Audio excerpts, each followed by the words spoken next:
اور اگر ہیومرس کر رہے ہیں تو پھر الگ اس کا اسٹائل ہے کہ جناب والا ڈفرینٹ چیزیں ہوتی تھیں اس میں. ہمیں پیچھے سے آئیے خبر کہ بھائی پرویز مشرف سے آپ کی ملاقات ہوئی تھی اس پورے دوران؟ دو بار ایسا انٹریکشن ہوا. ایک بار ایسا ہوا ایک زمانے میں جنرل صاحب تھا تو وہ ڈکٹیٹرشپ کا زمانہ, لیکن وہ زیادہ انٹریکٹ کرتے تھے عوام سے بنسبت ہمارے ڈیموکریٹک لیڈرس کے. تو ہر سال ہوتی تھی اسٹوڈنٹس کنونشن. آپ نے دیکھی ہوگی ایک ویڈیو وائرل ہوئی تھی عدنان کاکا خیل کی جو ہے نا, وہ والی بڑی کافی وائرل ہوئی تھی. یہ 2005 جناح صاحب بھی آپ سے پوچھ رہے ہوں گے کہ میں نے تو تمہیں سرحدوں میں کیا کر رہے ہو. 2005 کی ہے وہ. 2006 میں آپ کا بھائی گیا تھا وہاں پر.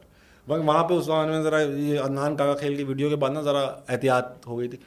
تو ہوا یہ کہ بھیا 200-250 لوگ بیٹھے ہوئے تھے, سب کو کہا سوٹ پہن کے آنا ہے. آپ کا بھائی سفید کرتا شلوار پہن کے اکیلا میں تھا, اور وہ بڑی دیر میں آئی. میں اپنا یوں کر کے بیٹھا ہوا تھا, اور جب میری آئی کہ سیٹ نمبر 101 تو اچھا ہوا یہ جب جنرل صاحب آئے نا تو پرویز مشرف صاحب جو تھے وہ اس سے ایک دن پہلے انڈیا پاکستان کا میچ تھا پنڈی میں, تو وہ پوری ایک اننگز انہوں نے وہاں دیکھی تھی 4 گھنٹے. ون ڈے میچ تھا, دھونی کیپٹن کا ایسا کچھ تھا جس میں دھونی نے تمہارے بال بہت اچھے ہیں, وہی زمانہ تھا 2006 کی بات ہے وہ. تو وہ 4 گھنٹے پوری اننگز انہوں نے پنڈی میں دیکھی تھی. اب یہاں جیسی آئے نا وہ اسٹوڈنٹس کنونشن میں 250 بچہ پورے پاکستان کا 5 کشمیر کو ملا کے 5 جگہوں کا بچہ بیٹھا ہوا ہے, سندھ پنجاب بلوچستان کشمیر. تو وہ مشاہد حسین صاحب ان کے اس وقت ہوتے تھے. اب تو انہوں نے ان کو بولا کہ جنرل صاحب is here only for 40 minutes, تو پلیز ہری اپ ایوری بڈی نا. تو میرے پاس میں بیٹھا ہوا تھا جب آئی جی سیٹ نمبر 101 جناح کنونشن سینٹر اسلام آباد, تابش ہاشمی.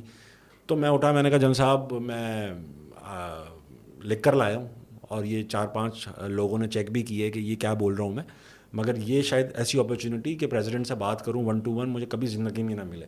تو میں سر یہ لکھی ہوئی چیز نہیں کرنا چاہتا, I just want to speak my heart out. اور وہ یہ ہے کہ آپ کل پاکستان اور انڈیا کا میچ دیکھنے گئے تھے, 4 گھنٹے کی آپ نے اننگز دیکھی, آپ کا رائٹ ہے, آپ ہمارے ساتھ پاکستانی بھی ہیں اور کرکٹ کو بھی پسند کرتے ہوں گے, مگر اگر کرکٹ کے لیے آپ کے پاس 4 گھنٹے ہیں تو اپنی ملک کے یوتھ کے لیے آپ کے پاس کم از کم 40 منٹ سے زیادہ ہونے چاہیے. اتنی تالیاں بجیں لڑکوں, ظاہری بات ہے کرنا شروع کر دیا.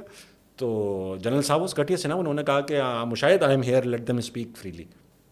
اس بندے نے اپنا بڑائی کا مظاہرہ کیا ہے یار, کاکا خیل کے سامنے ہی بڑائی کا مظاہرہ کیا تھا. تو وہ ہوا, اور میں نے کہا سامنے تقریر وقیر کوئی نہیں کرنی, میں نے کوئی کام کی چیز کر لی, بس میرے لیے اتنا ہی کافی ہے, تھینک یو, آپ بات کریں. تو آگے چلی گئی. لیکن میں نے چھوٹی سی بات کی, میرے خیال سے ہارڈلی 10 سیکنڈ میں ہی جملہ کہہ دیا ہوگا, لیکن یاد سب کو میں ہی رہا کہ یار بندے نے اڑی لی. تو اس طرح سے اب نہیں ہوتا, یہ اسٹوڈنٹ کنونشن نہیں ہوتی اب. ہاں, اس کے اندر ملک کا لیڈر ہو, لیڈر کی یہ ہمت ہے اس پاکستان میں کہ وہ اپنا کھلا وداؤٹ اینی سینسر اپنی یوتھ کے سامنے بیٹھا اور لائیو کیپچر ہو رہا ہو. کس کی ہمت ہے؟ کسی کی بھی ہمت نہیں ہے. And he was dictator at that time, کہنے کو. ہاں, بڑی بات ہے یار, بہت بڑی. تو اچھا دوسرا انسیڈنٹ جنرل صاحب کے ساتھ ہوا when he resigned from the presidency, he went to the UK. وہاں چلے گئے تو IBA میں ایک ایونٹ ہوا جس میں میں نے ان کا ویڈیو لنک پہ انٹرویو کرنا تھا بڑی سی اسکرین پہ اور پوری آڈینس.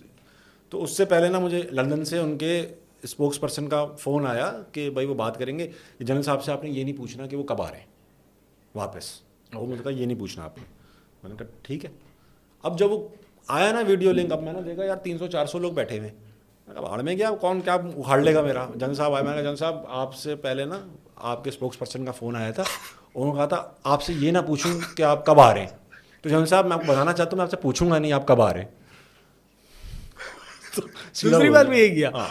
ان کو یاد, ان کو میں نے بتایا بھی کہ we interacted back in 2006, I know you wouldn't remember me, مگر سر آج بھی میں آپ سے کام کی بات پوچھوں گا. کہ میں نے ان کو پورا یہ بتایا کہ انہوں نے مجھے فون کیا کہ آپ سے نہ پوچھوں گے آپ کب آ رہے ہیں, تو سر آپ کب آ رہے ہیں.